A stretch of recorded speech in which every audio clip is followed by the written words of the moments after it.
New details right now on an Osborn County man pleading guilty to distributing AI-generated child pornography.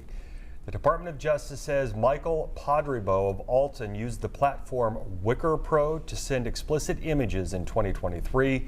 He pleaded guilty to a count of distribution of obscene visual representation of the sexual abuse of children. He's scheduled to be sentenced in November.